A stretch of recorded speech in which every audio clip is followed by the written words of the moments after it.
Okay, happy Friday, everyone. Good afternoon. I will start off with a statement from the Secretary General on Myanmar.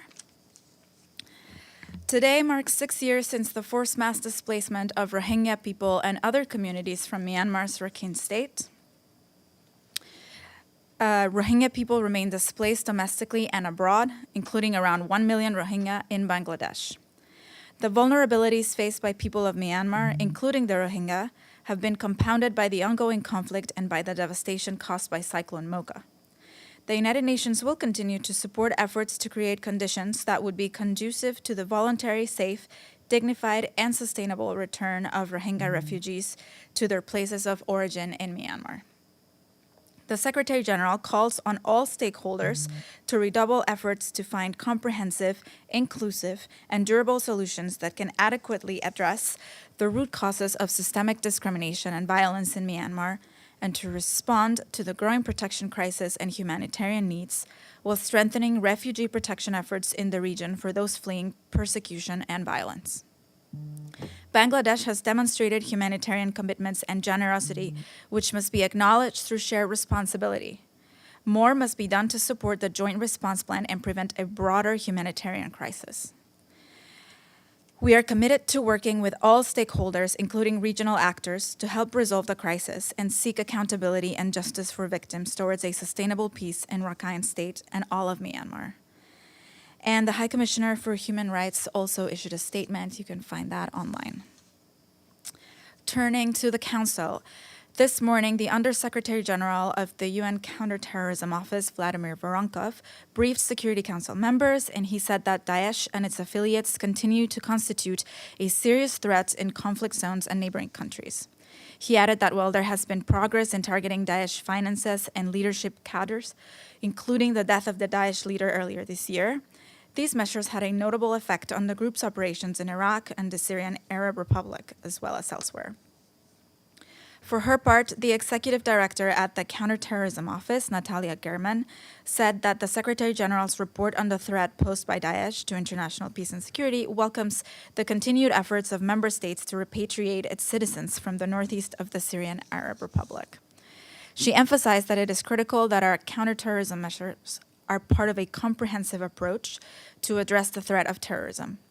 The measures must be evidence-based and human rights compliant, she said. And their statements were shared with you. And this afternoon, the Security Council will reconvene for a briefing on non-proliferation in the DPRK, and Assistant Secretary General for Middle East, Asia, and the Pacific, Khalid Kiari, will be briefing. And on that related note, you will have seen that yesterday evening we issued a statement in which the Secretary General strongly condemned the attempted launch of yet another military satellite by the Democratic People's Republic of Korea. He said that any launch by the DPRK using ballistic missile technology is contrary to the relevant Security Council resolutions, and he reiterated his call on the DPRK to cease such acts and to swiftly resume dialogue without preconditions to achieve the goal of sustainable peace and the complete and verifiable denuclearization of the Korean Peninsula. Now, turning to Sudan, the Undersecretary General for Humanitarian Affairs, Martin Griffiths, warned in a statement today that the hostilities have gone viral and are now spreading to Kordofan, where food stocks have been fully depleted in some areas. In addition, clashes and road blockages are preventing aid workers from reaching the hungry. And just to update you on our humanitarian efforts to provide assistance in Darfur, our colleagues are telling us that on Wednesday, UNICEF delivered 20 tons of assistance to Kulbus in West Darfur. The cross-border shipment from Chad included 10 tons of water, sanitation and hygiene supplies to benefit 10,000 people for 3 months, as well as 10 tons of medical and nutrition items. This was the first time that the UN has reached Kulbus since the conflict in Sudan broke out in mid-April. And the Office of the Coordination of Humanitarian Affairs also tell us that an interagency mission, including their office and several UN agencies, reached Kulbus yesterday, and they met internally displaced people who had fled the state capital, Geneina, and other locations. And further cross-border missions to West Darfur are planned in the coming days. And a reminder that more than 1.5 million people in West Darfur are in need of humanitarian assistance, according to this year's humanitarian response plan. Now turning to the Democratic Republic of the Congo, the World Food Program warned today that in the eastern provinces of North Kivu, South Kivu, and Ituri, 6.7 million people face acute food insecurity. WFP said it is scaling up its support to increase the number of people reached with food and cash assistance, but needs are already being stretched and already severely underfunded operation. With current resource shortages, while prioritizing cash assistance more rapidly, WFP is already struggling to meet the needs of 1.5 million people it has already registered. If additional funding is not received, the agency said it will be forced to drastically reduce the number of vulnerable and food insecure people it can assist from October onwards, and they're urgently appealing for $567 million to meet the most pressing needs in the 3 provinces over the next 6 months. On the occupied Palestinian territory, the Office for the Coordination of Humanitarian Affairs warns that humanitarian needs are deepening because of restrictions of movements of Palestinians inside the West Bank. This undermines their access to livelihoods and essential services such as healthcare and education. OCHA has identified 645 obstacles that restrict movement across the West Bank, which represents an 8% rise from the last survey that was done in 2020. All the mapped obstacles are inside the occupied Palestinian territory rather than on the Green Line. And under international law, the Israeli authorities have the obligation to facilitate the free movement of Palestinians within the occupied Palestinian territory, including East Jerusalem, and only certain security-related exceptions are recognized. In Pakistan, the UN Children's Fund today warned that 1 year after the historic floods that devastated the country, millions of children continue to need humanitarian assistance and access to essential services. UNICEF said that recovery and rehabilitation efforts remain underfunded and that these season's monsoon rains are worsening already challenging conditions for flood-affected communities. UNICEF estimates that there are still 8 million people, around half of whom are children, that continue to live without access to safe water in flood-impacted areas. And their current appeal is of $173.5 million to provide life-saving support, but it's still only just 57% funded.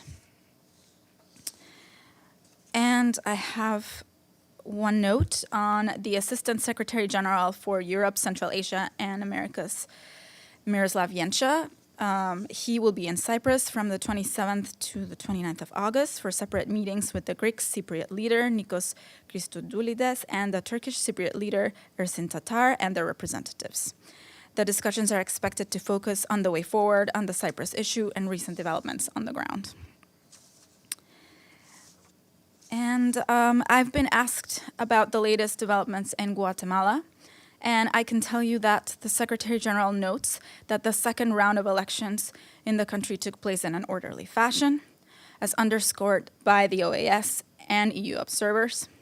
He is, however, concerned by reports of attempts to undermine the results of the election in which Bernardo Arévalo garnered the majority of the votes by means of prosecutorial action against members of the Electoral Tribunal, the electoral boards, and political parties.